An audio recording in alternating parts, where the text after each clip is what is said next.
Jacoby Ellsbury will be a huge part of the Red Sox season in 2013. But should we all assume that this will be his last season in a Red Sox uniform?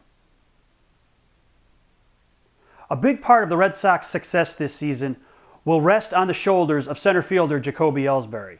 There's hopes that this guy will finally be healthy for an entire season as he was in 2011 and put up similar numbers and give the Red Sox the production they need from that leadoff spot and really give them a solid player, in fact a superstar player, in that lineup. But the conundrum here is if Ellsbury plays the way he did in 2011, that he's automatically going to be out of Boston, that he will sign as a free agent elsewhere for big money, and that he'll use his walk year in a big season to put that contract into play. But there's also the idea that what if Ellsbury doesn't put up the big numbers that he put up in 2011? Maybe that was his ceiling. Now, I'm not saying that Ellsbury's not a good player, but what if he has some regression back to the norm and plays just as an above-average Major League player that gives the Red Sox solid production from the leadoff spot and defensively in center field? Is there a possibility that maybe Ellsbury could stay in Boston for a reasonable contract if he doesn't blow the numbers out of the water as he did 2 years ago? I think that's a big possibility, as does Peter Abraham of the Boston Globe, who wrote a few weeks ago that he believes Ellsbury won't have the humongous season that he had in 2011, but that he'll play just good enough to get a good-sized contract, but not that superstar $100 million deal. And if so, I think that puts the Red Sox back in play.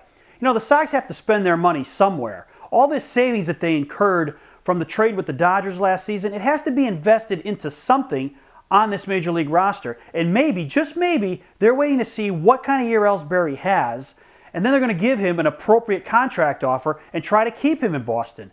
Because Ellsbury's agent is Scott Boras, it's automatically assumed that Boras will take the big money and run to the nearest team that gives him the contract that he wants. And he certainly has that history to back him up, with Prince Fielder being the most recent example.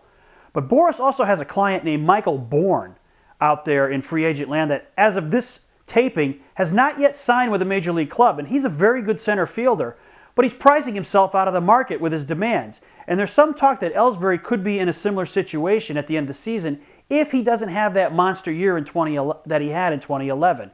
And if so, I think that opens the door for the Red Sox to offer Ellsbury a reasonable long-term contract.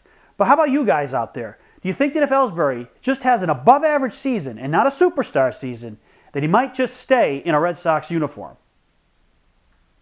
Thanks for watching. Don't forget to subscribe and tell all your friends about This Week in Red. And check out my new blog at BoSoxInjection.com.